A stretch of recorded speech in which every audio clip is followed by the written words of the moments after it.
On this episode of ATG Cast, Podcast of the Will sits down with Alex Damon from Star Wars Explained as we dig into Chapter 4 of our Return of the Jedi canon study.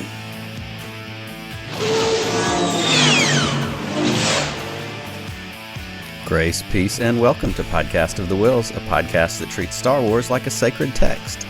I am your host, Nick Milkey, and I am excited to be bringing you another episode of our Return of the Jedi canon study series. And this week we have an amazing guest. We are going to be joined by Mr. Alex Damon. Alex and Mollie are the hosts of Star Wars Explained. I'm sure you have seen them all over Star Wars YouTube and podcasting and Twitter and all those other great places. And they always bring such great videos, shows, explanations. And so I'm really excited to sit down and talk to Alex about Chapter 4 in Return of the Jedi. So we will get to that in just a minute. Before we get to that, thank you for joining me for this episode. If you are new to Around the Galaxy, if you're new to Podcast of the Wills, if you're just finding ATG Cast, welcome. ATG Cast is a combined feed between me, Nick, and my good buddy Pete from Around the Galaxy, and we are joining up to share a stream to bring you two really great shows. Every other week you get either Podcast of the Wills or you get Around the Galaxy, where we're going to bring you in-depth interviews, great canon studies where we dig into the quote-unquote sacred text of Star Wars with these movies that we love so much. And in between that, you're also going to get things like Disturbances in the Force, which is a 5-minute weekly Star Wars news roundup. No clickbait, no spin, just the facts and news of all the things that have happened in the last week in Star Wars.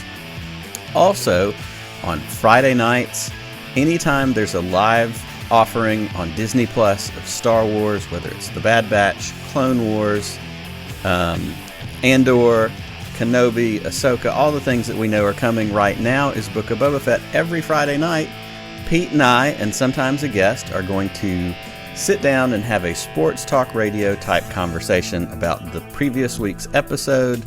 We're going to have friends in the live chat, hanging out, adding to the conversation, and just breaking down what we saw, what we think is going to come, and just, again, continuing to dig into this universe and galaxy that we love so much.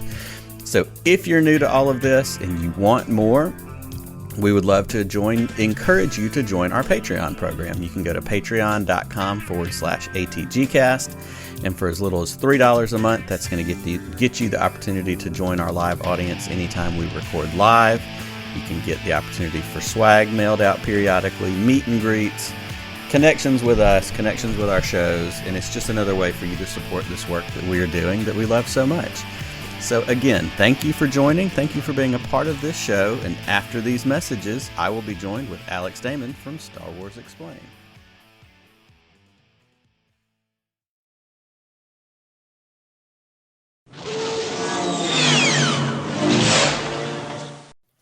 Alex, how's it going? I'm good. You reminded me that I'm actually a former Schmoedown trivia champion, so thanks for that. Well, I wasn't trying to rub anything in. No. You've won far more Schmoedown than I've won really in anything, so it's okay. That's just my character right now in the Schmoedown is a little burned about that, and so I'm just messing around. play it off as much as you can. How are you? I'm good. Just having a nice, relaxing weekend. Outstanding. As relaxing as it can be while Boba Fett's on. That's right. There's always something going on, and I'm sure, especially at the level and the amount of content that you're creating on a regular basis, there's very little downtime, especially if you're also being kind enough to join folks like me and hang out and talk about it a little bit. So whatever little rest you get, I'm sure you deserve. Yeah, I'm playing some board games with my friends later tonight, so we'll do that. But I had an idea for a video last night, and I was like, dang it, and I wound up doing that today. Is that one of those things where you think you're not going to do it, but when it hits you in the moment, like, oh crap, here we go. Like, it's no putting it off until office hours. Like, you're just going to go do it. Kind of. It's just like I try to relax on the weekends, and then just something will pop into my head, and I'm like, nah, I want to do that, and I want it to come out on Monday, so I have to make it on Sunday. Totally fair. It's the burden of being a creative person. You get an idea, and as much as you want to go, well, I should work on that later, 5 minutes later, you're sitting in front of a computer or writing something down. And exactly. I totally can relate to that. Well, as we get started tonight, especially for some of our audio listeners, I'd be surprised, we may have somebody who doesn't know Alex Damon, but tell us just a little bit about your backstory in general, who Alex is, and maybe kind of lead that into, your connections with Star Wars and Star Wars Explained and what you're doing. Sure. My Star Wars journey began when I was like 8, I want to say. I think it was in 1995, and I was born in 87, where I saw someone in a Darth Vader costume and asked my dad about him and like, just who is that? And so he told me, and we went home and watched a tape they had of Star Wars from like TBS, fast forwarding through commercials and all that. So that started my obsession. I watched that tape like every day for the rest of that summer until it broke, and they were finally like, okay, I think he's probably into this. And so they got like the box set. And I don't really remember when I watched Empire or Jedi, or if they just let me wear myself out there. Like, how long can we just let him watch the one movie before he realizes that there are more? But yeah, that just sparked my obsession. And I got into Star Wars like right at the perfect time, because Shadows of the Empire came out in 96, and that pulled me into the books. And then in 97, we got the special editions. And then in 99, it was the prequels. So I just like got to come into Star Wars right when so much was happening. And I had plenty of backlog in the books to keep me excited until the new movies came out. And I was young enough when episode 1 came out that I was just like fully in love with it. And I was so confused that some people didn't have that same reaction.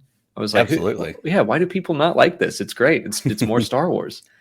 Well, and that's a really interesting juxtaposition between the two of us, because I'm right at 10 or 11 years older than you. And so I was born in 78. And so I had the original trilogy. I've always had Star Wars, as have you. But I was a little bit older, like you, as you said it, to be 12 years old when the prequels hit. Like, that's the perfect age. Like, that's, prime territory.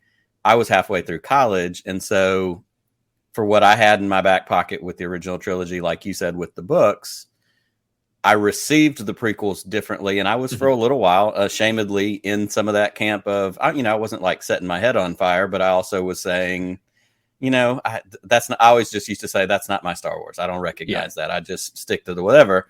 I've since, of course, come way back around and recognize, the whole canon, the whole trilogy, or the whole saga. But I'm envious when I hear people like you talking about that. You said it exactly. It's the sweet spot. You got to come into these ones you caught up on. You had books, you probably had comics, and then all of a sudden you're right into special editions, prequels, and, it just took off from there. Yeah.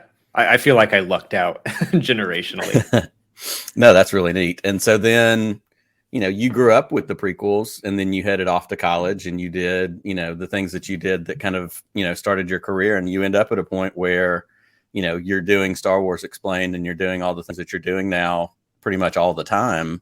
Tell me a little bit about, coming into being able to do that. Yeah. I mean, it's weird. I always liked, I don't even know if I want to say I always liked Star Wars trivia. I just was that I wound up learning a lot about Star Wars and remembering it. So I just got to be good at Star Wars trivia. And in 2012, I think, was the first year that I went to Dragon Con, which is an Atlanta convention.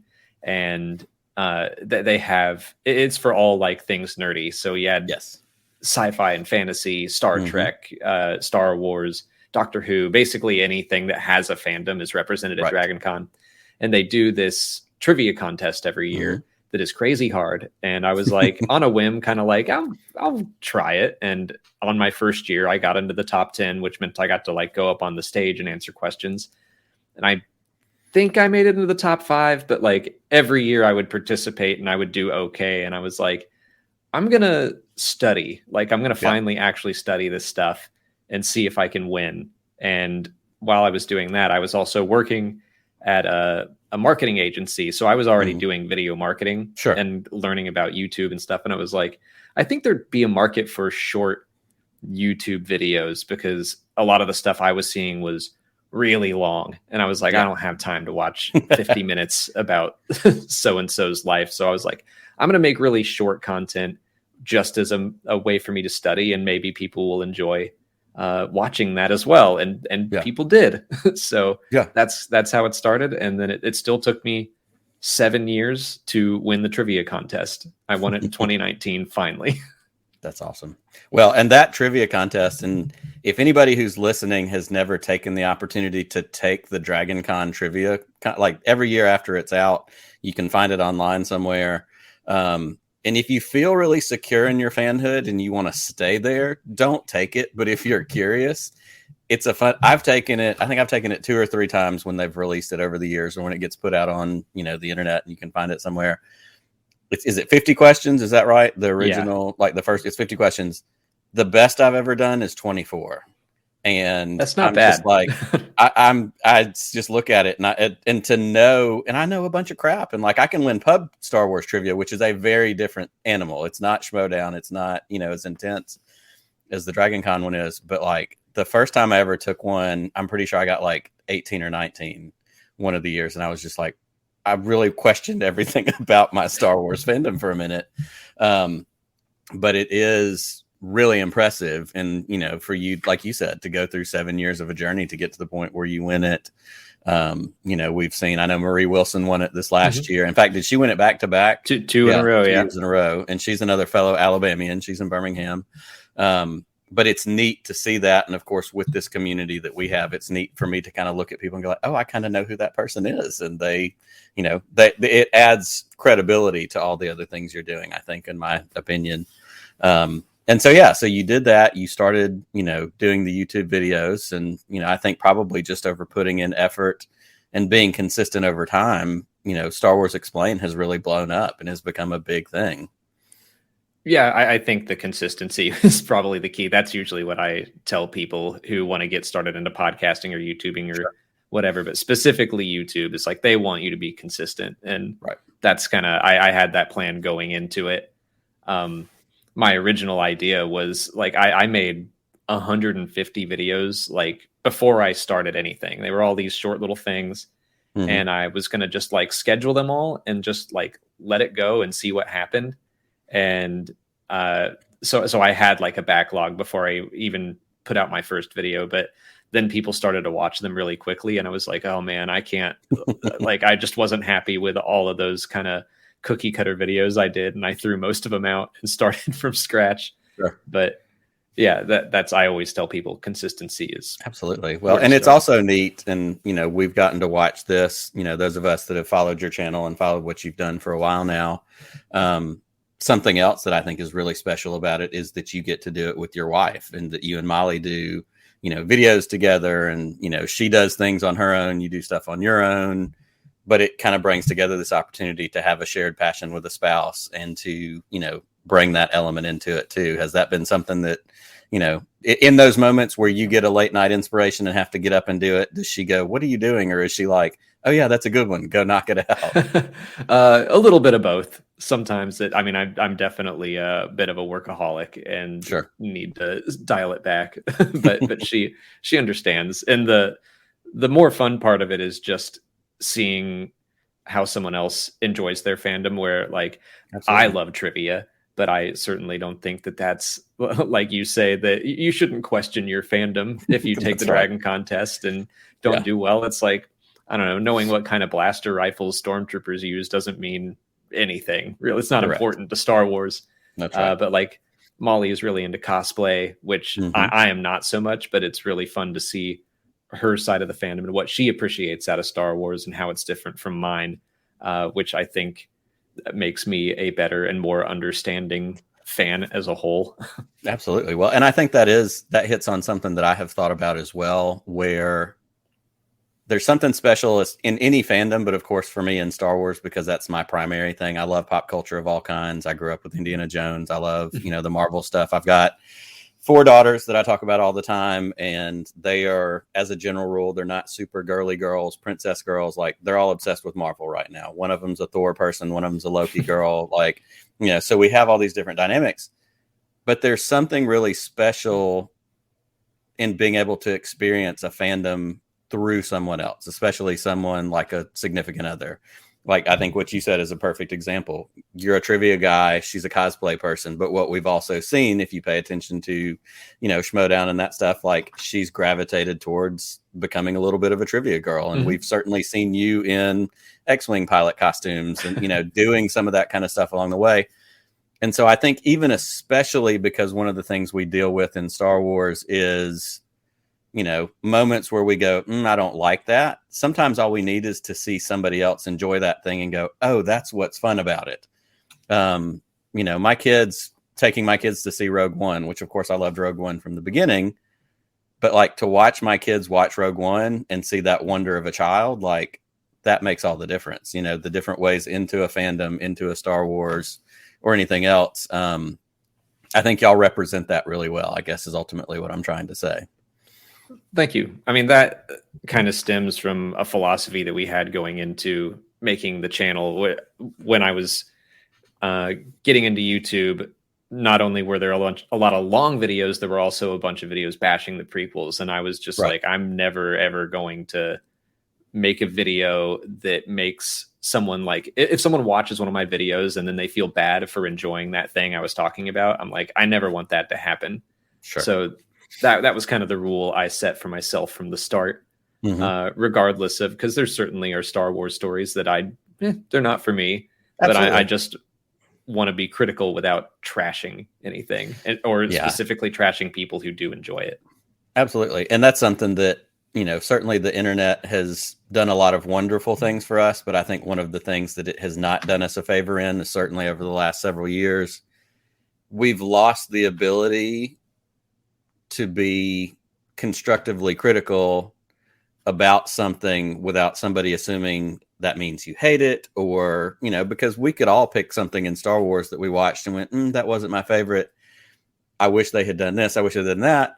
And that's a perfectly legitimate feeling or comment to have.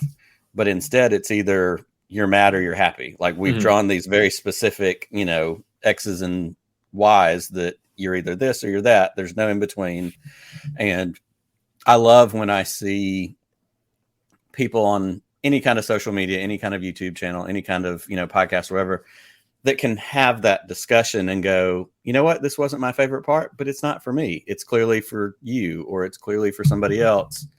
And more than anything else, if we really don't like it that much, why are we still here? Like I say all the time, if I went to a restaurant and I didn't like it, I wouldn't keep going back to that restaurant just so I could tell everybody how much I don't like that restaurant. Like, why am I still here? Just go eat somewhere I like. And that's what, unfortunately, we see happening in all fandom, but certainly in Star Wars more often than not.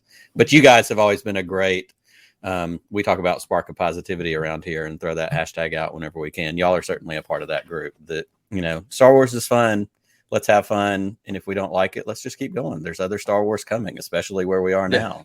Exactly. Yeah. It's such a numbers game. And that was when they announced the Disney acquisition. I was like, and they were like, we're doing a movie every year. I was like, oh boy, like I know that I'm going to love some of them. And I also know that I won't. And I'm just like, got to be ready for both. But that's kind of how I feel about Star Wars in general is for the most part, everything I watch, I'm like, cool, Star Wars. But it's often down the middle for me. And then just occasionally I'll hit something that I'm like, I love that to death. Like Star Wars Jedi Fallen Order. I was like, this might as well have been made for me.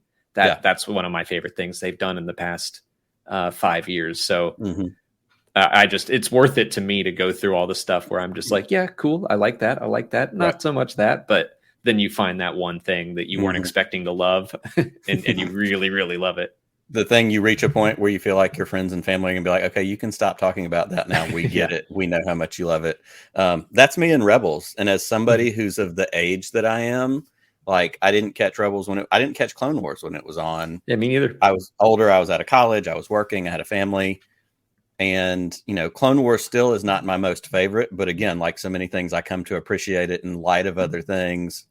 But Rebels hit me in a way that I really feel like it's some of the best Star Wars storytelling in the Disney era because of the Canon and Ezra story, the lore, of course, found family, which is such a key part of Star Wars. Like that show, for whatever reason, hit me in a way that other things that we've gotten, like you said, the last 5, 6, 7 years has not.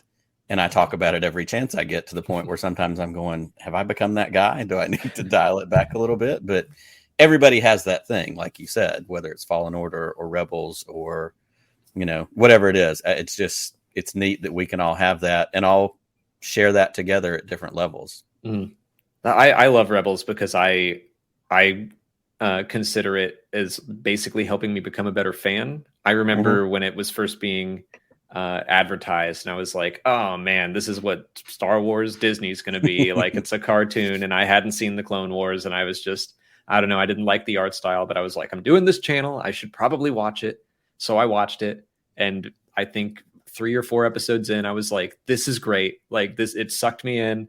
I'm really into it. So that was just one of those things where I was being, I had a crappy attitude for no reason, Right. Hadn't even given it a shot. And then I gave it a shot. And I was like, okay.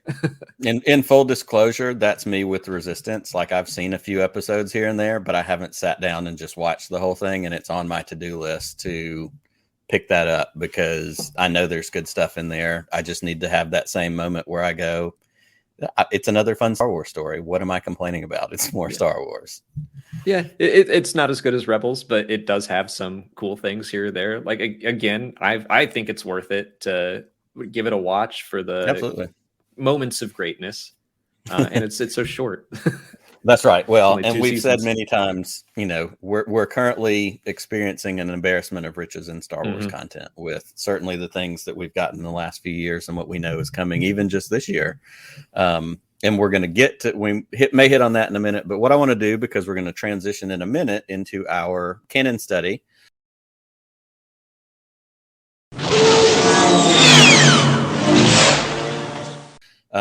But one of the questions I asked for my guest whenever we're digging into a movie, doing our canon study episodes, is regards whatever movie it is. You talked about seeing the original trilogy, you know, as a kid, and kind of seeing them all together and not having any specific, you know, not necessarily knowing when you saw it first, but do you have any kind of early memories of Return of the Jedi? Since that's what we're digging into tonight, is there anything that stands out from those early days? The early day, and it was fortunate because it's part of what we're going to be talking about today. But anytime I think about Return of the Jedi, I go to the speeder bikes first. Yep. That was my favorite scene as a kid. I was like, the speeder bikes are awesome. They're so fast. They're so cool. They sound great. I loved the speeder bike chase growing up. Well, and for me, it's the right there along. It's those biker scout troopers. Those scout troopers are one of my favorite Star Wars. I mean, it's classic trooper, biker scout, and probably like a tie between Death Troopers and Shore Troopers right after that. Those are the ones I love so much.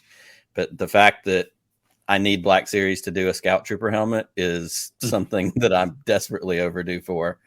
But yeah, I love exactly that. And that's such a key part of that movie, is getting to see those speeder bikes. And, you know, of course, as a behind the scenes nerd, when we were growing up and got to see the videos of how they did that, and, you know, the developments of Steadicam and all that kind of stuff is just endlessly fascinating and adds to, you know, this great movie that is another part of this lore that we love so much. That's awesome. The other question that I like to ask, and I ask all my guests this, or have recently in this newer version of the show, because we dig into Star Wars like a sacred text, I say all the time, it's kind of like we're doing a Bible study, but instead of the Bible, we're using Star Wars.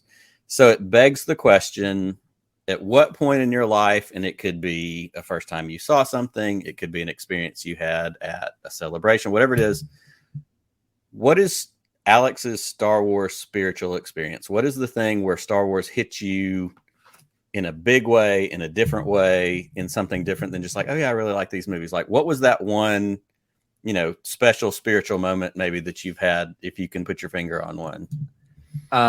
I don't know if it's a specific thing, but just in general, especially as we've built like an audience or a platform or whatever you want to call it, something I hadn't really anticipated when I was becoming a content creator was just, you know, all the drama that comes into Star Wars sometimes, and when you should and shouldn't speak out about something. Like, when is it worth it to get into an argument? At what point do you engage? Pick your battles. Right. And that's a very Star Wars thing, is like, when do you stand up and fight, or when do you lean into diplomacy? But also just the idea that not letting fear control what you do. And that's just something that over the years I've been realizing that, like, oh, I think I just don't want to step into this right now because I'm just afraid of what someone is going to say, instead of just like this isn't a pick your battles thing.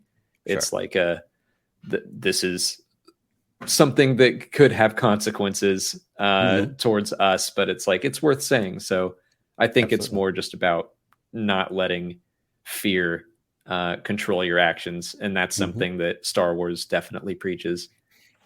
It's funny that you talk about this being, it's funny you talk about this being kind of like a Bible study, because I've been really digging into the Clone Wars fortune cookies, the messages. I've been using them a lot recently in videos, just as extra support for any argument I'm making, where I'm like, this is basically the book of George Lucas, like season 1, chapter 1, and here's the verse. I feel like I'm quoting. That's outstanding. I haven't thought about that before. And instantly, of course, again, as a content creator, my mind starts going to all these different ways that you could use those things and, plugging it in. That's really cool. I love that you're doing that. That's awesome. I like this comment from one of our patrons, Framey, says, avoiding online arguments is like avoiding trees while riding speeder bikes. It's usually a good idea. And we're going to get into that. So as we transition into our canon study, the minutes that we had today were, I think, 53 something to like an hour and 22 minutes and 30 seconds. So basically what we have is Han, Leia, Chewie. They're on the shuttle Tidarian and they're jumping to hyperspace, heading towards Endor. We get Vader and the Emperor as the Emperor arrives on Death Star 2. And I love that scene right there for that quick minute, because we also get the Emperor's little royal, I forget what they're called, the royal guy, the purple guy, the royal ambassador or whatever he is. We get that quick shot of those guys just huddled off to the corner. That eventually they get action figures, even though they don't really do anything, which is also very Star Wars. So we get that. We get the conversation with Vader and the Emperor about Luke, and here's what you need to do. We get the speeder bike chase. We get, and this is a big section. This is almost 30 minutes of the movie that I gave you. We get the Ewoks capturing our crew of rebels and the 3PO god, moment.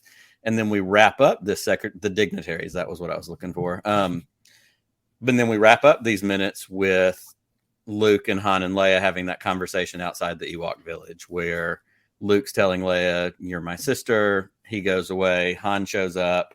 And has that little moment. So there's a ton of stuff in these moments, or in these minutes. Let me ask you our first question. I just want to hear your thoughts kind of right out of the bat. The first question I always ask when we do our canon studies is, what is our text telling us? And for me, I usually view this as kind of, what is the literal interpretation of what are we getting out of these minutes? So just literally what's happening on the screen. Yeah, absolutely. What are the literal kind of things that you're seeing that stand out to you? Well, that's the speeder bike always stands out to me, but I see a lot of the conflict between Vader and Luke, kind of, even though they're not face to face, just reminding the audience that that's kind of the core of this story, is Luke having to go back and confront Vader, knowing he got his butt kicked the last movie. Knowing they can sense each other, they kind of know that this is coming. I think a lot of those scenes are about building up towards that confrontation, even though they haven't seen each other at all. Right. Yeah. And I think that you hit right on it. The conflict is a big part of what I saw. And one of the things that I highlighted was, one of my notes was, there is a wide range of emotions, especially in the top part of this clip, because Han is very cocky and assured. They're on the shuttle, and that's a Han Solo thing, but we've also seen, glimpses of the other side of that on Bespin, at Jabba's palace when he gets thawed out. There's some less cocky Han moments, but they're on the shuttle. He's like, yeah, it's going to be fine. We're going to go. And of course we get one of my favorites, which is fly casual. Luke is doubting. Luke is on that shuttle with them, doubting the decision to come. And he says, I shouldn't have come. He's going to know. He's already thinking about, have I jeopardized my friends? What is this doing for everybody else? He's thinking of more than himself. For Vader, I kind of pick up anxiety. He's having that conversation with the Emperor. as the Emperor is coming off the shuttle, coming onto the Death Star 2. And he's anxious because Vader wants to get to Luke. Like, that's his focus at this point is, I really want to connect with my son. I figured out, the pieces are falling into place. And then the Emperor is living in this kind of confident puppet master mode. He's pulling the strings and he's saying, yeah, this is what you need to do. You need to go, take the fleet to the other side of the moon, do all that. So we get this wide range of emotions that show up in the first part of this clip that's going to set us up for how do those things play out. So that was one of my first little interpretations, is just we're getting kind of the widespread of human emotion if we were to boil it down. Does that track for you? Is that something that kind of, stands out? Yeah. And in addition to just doubt with Luke, I'm sensing fear and kind of the same thing. He doesn't want to hurt his friends, which leads later to him leaving them to go confront Vader. Absolutely. Well, and even at that point, even though he hasn't talked to Leia yet, he knows she's his sister. So he's also carrying that extra. It's not just my friends, it's my family. A couple of the other things that I had is we get, of course, the 3PO is a god runner as the Ewoks capture the band of heroes. I thought that one set up some interesting stuff. And then, of course, the last part of it is Luke and Leia and Han having that conversation on the bridge outside the village towards the end, and you get some really human moments in that as well. You get uncertainty followed up immediately by Leia saying, somehow I've always known, she's talking about remembering her mother, but then she's saying, yeah, but this makes sense. And that, to me, that speaks to like a gut thing as humans and as, spiritual people who are connected to the world and each other. Like, we have those same gut moments. We have those same kind of connections.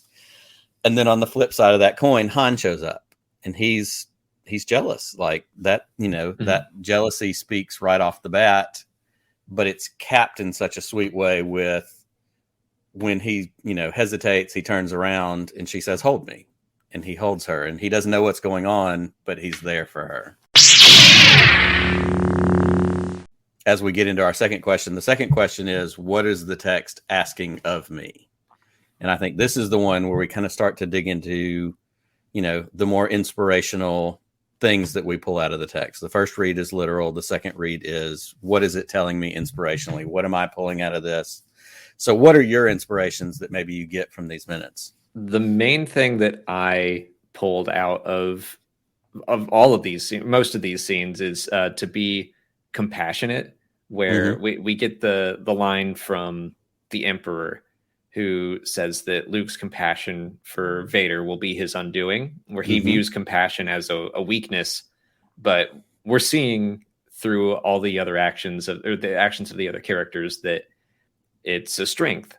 And I really like that you can kind of see it through even the Ewoks, where Wicket meets Leia. Leia bonds with him, offers him food, shows him kindness, which he probably hasn't experienced if he's run into Imperials. Right. But you can contrast that with Han meeting the Ewoks, and he's really the only one not showing compassion, but he's being very aggressive, pulling his blaster out, and Luke has to be the one to calm him down. But Han's actions lead to him nearly being cooked. So yes, we see kind of the difference between these two characters and how they are compassionate towards complete strangers. But we also see Han kind of turn back around, like you mentioned, with his hesitation, that sweet moment. Like, even though he doesn't understand what's going on, he knows he still loves Leia, and that what he just did was fueled by jealousy, and it wasn't cool. So he goes back, he shows some compassion, and they have that moment together. But just knowing where it's all leading, where Luke and his compassion for Vader wind up being his superpower, and it winds up saving Vader. That I liked kind of pulling out these little moments of compassion in places I hadn't looked for it before. Sure. Well, and I think you hit on something, especially with those Han moments, because Han Solo has always been, if nothing else, a fly by the seat of your pants, cocky, self-assured. We're going to figure it out. I love the moments in Last Jedi. It works out every time. Most of the time, almost, like, that's Han. And so in those moments with Leia, he reacts, emotionally and viscerally right off the bat, but then he catches himself a second later and realizes, I shouldn't have done that. And that hits me, as a father. I have plenty of moments where, my kids do something. The example I used recently was my 5-year-old. She runs through our house constantly. And that's what kids do. Kids run, they're just full of energy and whatever. But every time my child runs in my house, she gets hurt. She falls down. She runs into someone. Last night, she was running and smacked her head on the door frame. And I'm like, I have to catch myself in those moments when she gets hurt to not have the first words out of my mouth be, see, I told you not to run. I need my first moments to be, are you okay? Is everything good? And then later go, hey, remember that thing about running and that? That's Han. Han had that moment where he fired off with jealousy and frustration and whatever, but it caught him quickly to go, wait, that's not what because he loves her. Like you said, it's a big thing. And so I see those moments of compassion, and it ties into something else that I made as a note. And I'd love your thoughts on this. I talked about having such a wide spread of emotions, in the literal part of this, but nobody has the opportunity to sit in those emotions and really sort them out, because what we have immediately is speeder bike chases and quick run-ins with the Empire. It's not like we're going to get down there, we're going to camp out for a few days, we're going to kind of sort out how we feel. It's fast forward. And so even while they're dealing with complex emotions, much like real life, we're all dealing with complex emotional things all the time. We have to take action. We have to deal with what's coming at us, because life a lot of times is not going to wait for you to sort out your feelings to be ready to throw something else at you.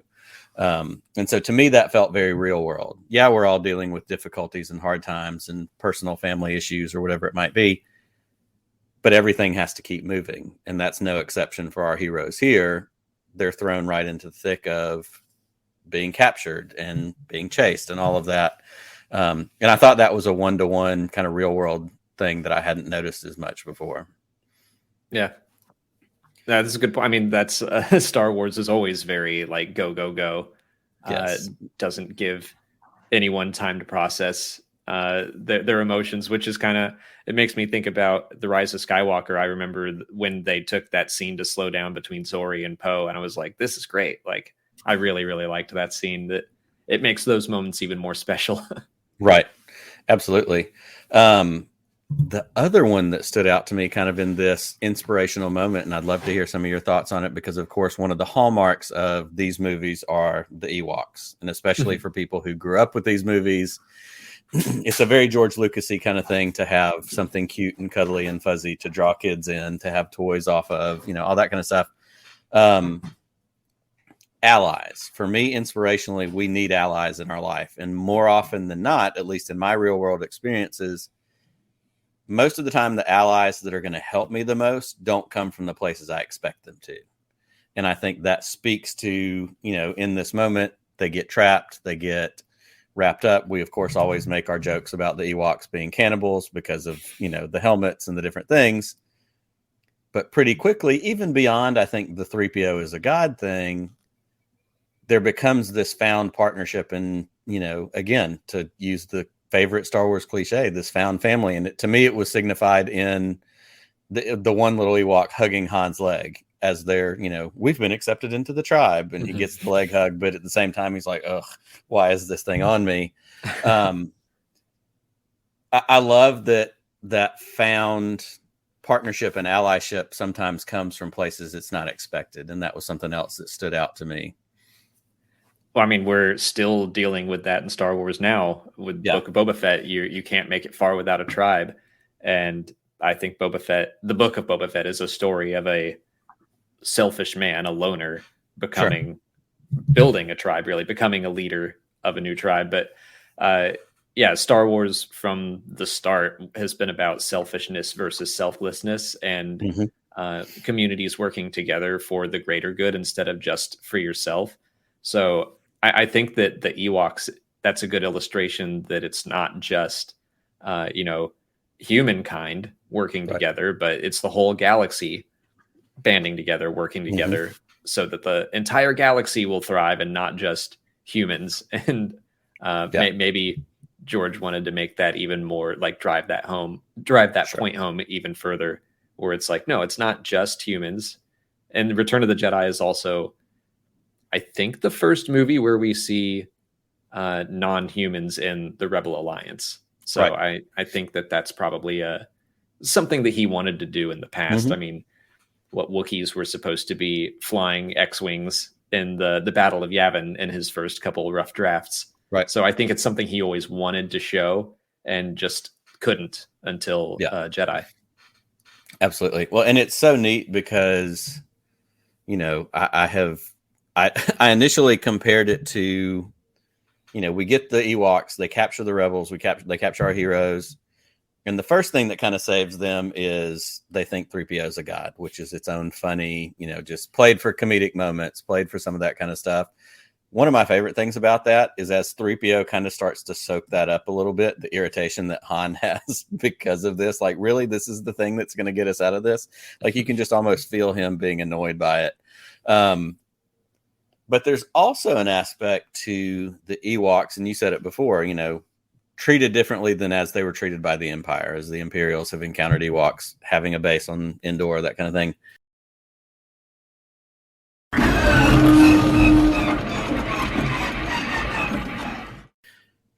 I don't want to minimize the Ewoks by comparing them just to dogs, but you can even get it with like kids. Like, people can sense who's good and who's bad. And like, we have this base instinct inside of us to be able to recognize, you know, kids know when somebody's an a-hole. Like, my kids on plenty of times have seen, you know, a politician or somebody on TV in a speech, in a debate, in a something, and they're like, they're not nice. Like, I remember them specifically telling me one time about a certain politician. He seems like the kind of person that would push an old lady into the street. And I was just like, there's something profound in a child being able to, you know, sort out who's good and who's bad. And Ewoks, of course, we know a lot of the Ewoks were, you know, children and whatever, but like the ability, it's light and dark, it's good and evil. It's the whole, you know, the whole of what Star Wars is. I pick up moments of the Ewoks being able to recognize, oh, these aren't our enemy. These are our friends. These are people that we can help and want to help us get rid of these other guys who have been making our life difficult up to this point. So there's another, I don't know, third sense, second sense, being able to determine something deeper than just what's on the surface, if that makes any sense. Yeah, I mean, I think George would completely agree with you. The truly wonderful the mind of a child is. Yep. And I mean, he made these movies to speak to kids who were becoming adults and growing up. So I think you're right on the money with people who can just, I guess I use the Force as a metaphor for conscience a lot of times, because they're always, especially in the Clone Wars, they're like, and in the Empire Strikes Back, you'll know what the light side is when you are at peace and when you were at calm. Right. If you like stop and think about something, you will know what the right decision is. Mm-hmm. And so that's how I think Lucas views at least part of the Force. Absolutely. No doubt about that. Well, the third question that we usually get to as we do our canon study is, where is the text sending us from here? And the way I always kind of paint this is, what is the practical application that you, Alex Damon, have pulled out of watching these moments and kind of digging in a deeper way? What is something that it speaks directly to you that you may be able to apply, you know, going forward in your life? The compassion is never a weakness, and something that I think we see with Han, and what I consider to be one of the themes of Return of the Jedi is with Darth Vader, is that it's never too late to show compassion, to make the right choice. You might be like Han, where you say the mean thing and you start to storm off, but it's like, if you know that what you just did was wrong, like, just take that pause, turn around and say you're sorry. Yeah. That's awesome. I love that. And I think that actually lines up a lot with what I was thinking as well, which is, you know, it's not always about me. And I use the example of, you know, I think the thing that hit me as much as anything through all these moments was that last couple of minutes with Luke and Han and Leia on the bridge outside the Ewok village. And I see, like, I've used the example already with my kids, as a father, you know, as a husband, as somebody who has responsibilities at work. having that moment to step back, and weigh, what is my reaction going to be, to weigh how am I encountering something, but also who am I encountering? What are they going through? Trying to put myself into a position to recognize, to recognize their life is different than mine. What they're dealing with is different than what I'm dealing with. And to be able to have, like you said, compassion and not automatically react by firing from the hip and then sorting out the carnage and the damage later. Han did shoot first. We all know that, but that's also a journey for him too, because that's Han in Star Wars, not Han in Return of the Jedi, who is also being shaped and changed by this woman he's coming to love. And I think for all of us, and especially in the world today, and we've hit on it a couple times along this way as we've chatted, especially in Star Wars fandom, especially in the internet, which is a terrible place for us to all to try and interact with each other most of the time. There's also that moment when we want to go, I can't believe that person said that. Watch this biting, fiery, terrible thing that I'm going to respond back to them. And instead of stepping back and going, why do I want to respond that way? What is driving me to feel like I have to do that? And there's a difference, and there's something, and you've talked about this, standing up for marginalized peoples. That's a big thing we're seeing right now. Blackout Star Wars Eclipse is a big conversation in this fandom. And, I've heard you guys talk about it. I've talked about it, like there are people in this fandom that are Star Wars fans that are just as important as the rest of us, that want to be recognized and that want to be accepted and seen as the whole people that they are. And so there becomes a moment when I go, am I standing up for something because I want to get into a fight, or am I standing up for something because it is what I'm supposed to do and it is the right thing? And I think I see that in Han. He has his jealousy moment, but it fades very quickly when he turns around and he kind of wants to say, I'm sorry, but Leia says, hold me. And that's all she needs. She needs somebody to be there for her. And he has the ability to do that. And so I think for me, the takeaway is weighing my reactions and deciding, am I going to stand up for what's right? And am I going to be able to recognize, because I've paid attention to, is this the moment to get into that kind of thing? Yeah.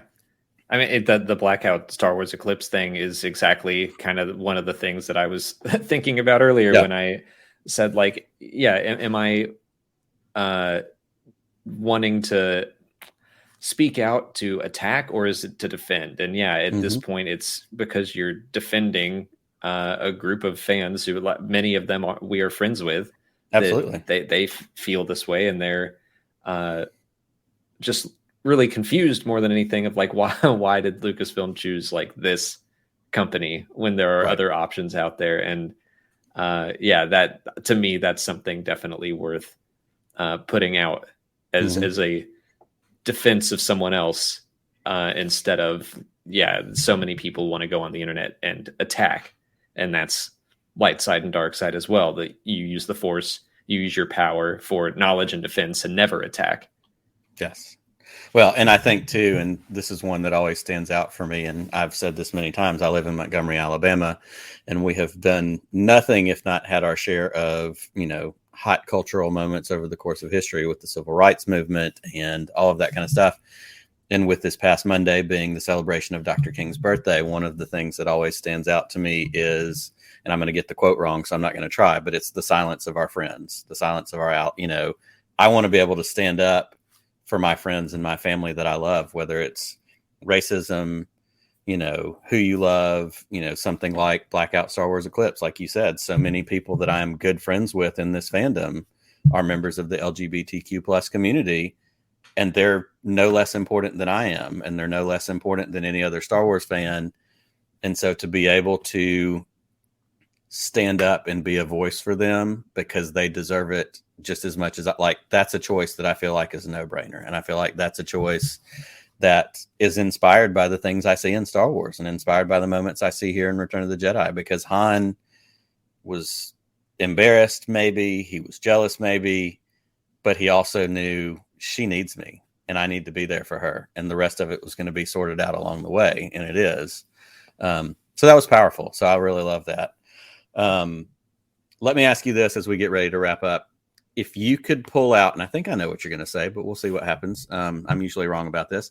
If you could assign a theme to this segment of the movie that we just watched. It could be one word. It could be, you know, because what I've done in previous episodes and in previous movies, like for Empire, the 6 chapters I broke it down into, I pre-assigned the theme. And I said, okay, this week we're talking about such and such. And I decided for Return of Jedi, and intentionally I didn't want to assign a theme because I want to see if, you know, what my guest sees is the same thing I see, because we all interpret stuff differently. So do you have a theme that you see coming out of this? Yeah, I think you're right that you've probably guessed what I'm going to say, but I would say that compassion is a strength. Yep. That would be absolutely. My theme. Absolutely. And I think that also that applies even to the Vader moments. And we didn't dig into those as much as I thought we might, because there's still so much there. But like, Vader's got an underlying compassion, even if it's not a burning compassion yet. Like, it's his son. And I wrote down that I think this is the first time, especially to the Emperor, that he's like, my son is with them, and not just Correct. Skywalker is with them. That's right. Yeah, that you're seeing those little subtle nods and the little subtle changes that are heading towards what we know is coming at the end of the movie. But I would say the same thing. I would say compassion. I think that's a perfect way to kind of encapsulate these moments, because it comes around in all the different things we see. You know, it's energy, it's love, it's protectionism, which is certainly a part of compassion. So yeah, I agree with you completely. Great job. You passed the test. Yes. Well, as we wrap up, tell everybody where they can find you, what you guys have got going on. I know y'all are doing Book of Boba Fett stuff every week. This episode will come out in a couple weeks from now, but what can we expect from Star Wars Explained in the near future?